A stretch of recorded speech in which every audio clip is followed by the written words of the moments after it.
before starting to do any arm balances, it's important to really warm up the wrists because there's a lot of weight that's going to be going through those. So these are just a few exercises to do before the start of any practice. So just starting off, just rolling the wrists, so fingers in a loose fist and just circling around, keeping the elbows extended, because a lot of the muscles that work on the wrist attach above the elbow. So if the elbows are bent, you're not going to be getting as much of a stretch on the muscles. Just so a few times in one direction and then back in the other direction. And then just keeping the elbows extended again and just bending the wrist down so you're feeling stretch down the back of the hands, so we're stretching the wrist extensors. Just hold for a few seconds. And then taking it the other way, so we're stretching the wrist flexors.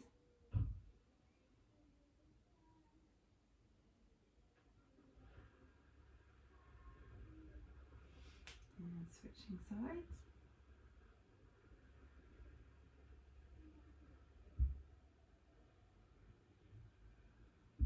And then back the other way.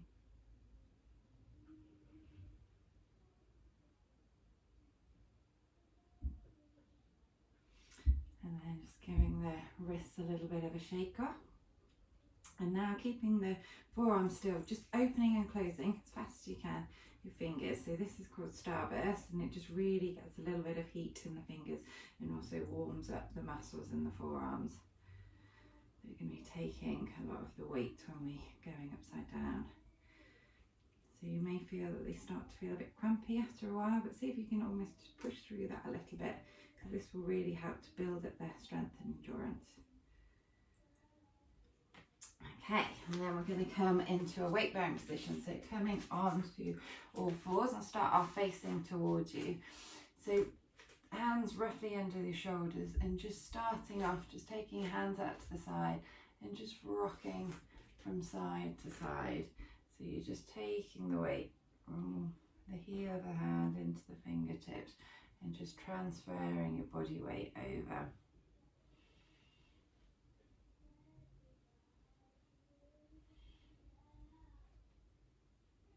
And then we'll do the same thing, going forwards and backwards.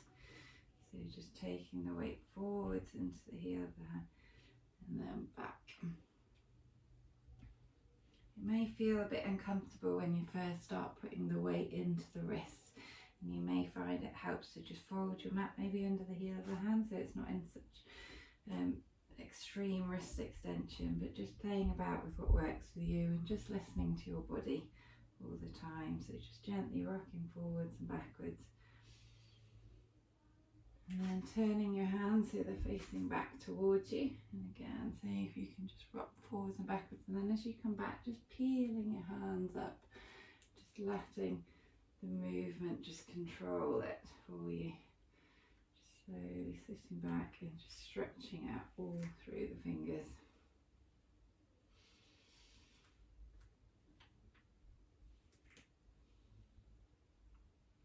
And coming back to neutral, and then here just trying to do a reverse hand placement, just slight press up. So you're just drawing your elbows back towards you. This feels quite strong in the wrist, and it's a really good stretch for the wrist flexors. So you probably won't be able to go far, but just doing what you can. This is a really good prep, particularly if you're going to be doing peacock pose. So just squeezing the elbows back towards you, and then straightening them out. And again, squeezing them back.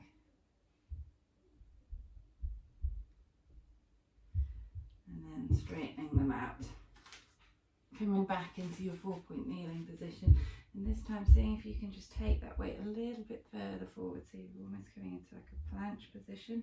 If you want, and just starting to put your fingers in the spider position so you can feel those fingertips working as breaks as you come as far forward as feels comfortable for you. Keeping the core nice and engaged.